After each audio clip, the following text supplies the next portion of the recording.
What you doing in here? Oh, just doing some homework.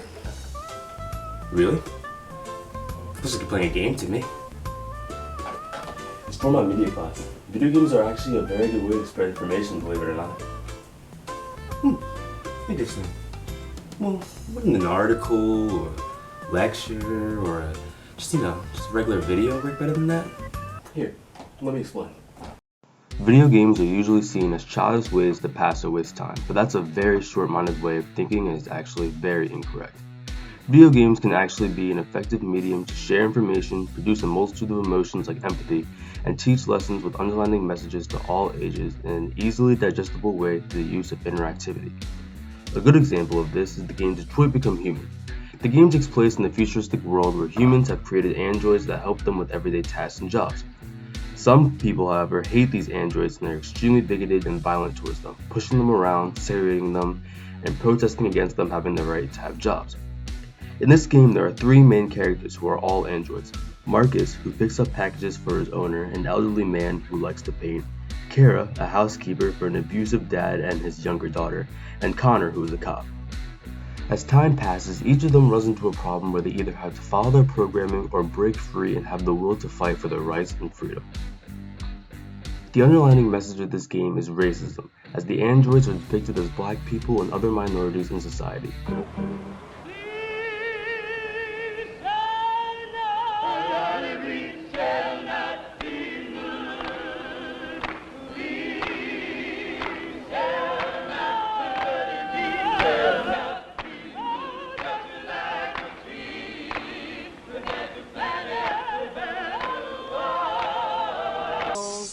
Here.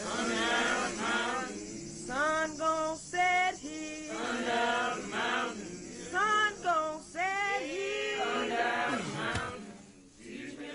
Taylor, get him water. I just work.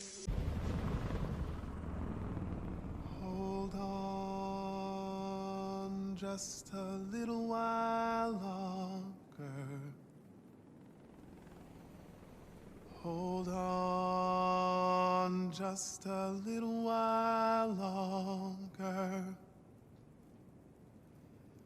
Hold on just a little while longer. Everything will be alright. Fight on just a little while longer. Fight on just a little while longer. Pray on just a little while longer. Incredible. Everything The deviants. Sing on just a little while longer. Sing on just a little while longer. Sing on just a little while longer. Everything will be alright. The androids face police brutality, segregation, bigotry, and violence in a similar way that many people of color experience. In the beginning of the game, you see Marcus get on a bus back home where he is forced to stand at the back in the android section, a clear depiction of something black people went through during bus segregation. There is also a refuge for androids who become deviant and run away from their programming called Jericho, which is a play on the Underground Railroad. The lesson and message that I got out of this game is how the developers are trying to shed light on the problem of racism that our society faces and trying to educate the masses that it needs to end. They are not machines. One big reason why Detroit Become Human is such an effective game medium is because of its use of interactivity. Interactive games really puts the player into the situation, making them think about their actions and what outcome will happen from their decisions. Doing this really helps to captivate the audience as well as educate people of all ages. In some cases as well, this can bring a sense of empathy, making people step back and realize that although they are fortunate, others may not have that luxury. Many times video games put you in the shoes of someone who has godly powers and skills that make you feel powerful.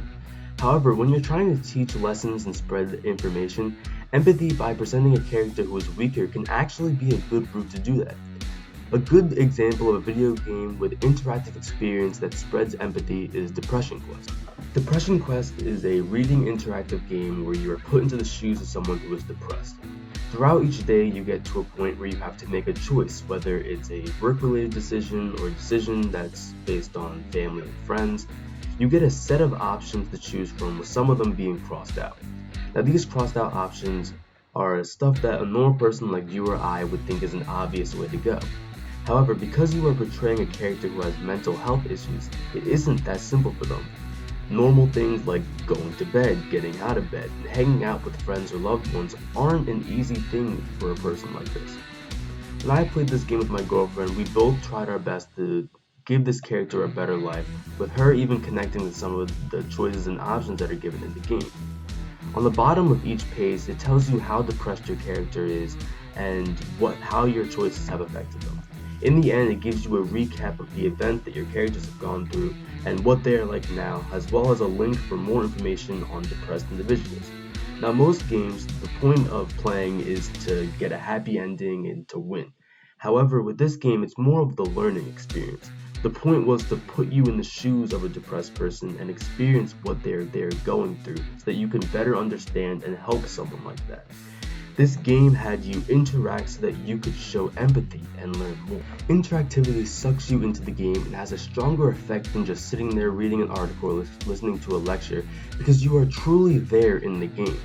It can give you an enjoyable experience that keeps you alert and interested in what's happening, while also providing important information and insights that you might not have fully gotten in another type of medium if you weren't fully paying attention.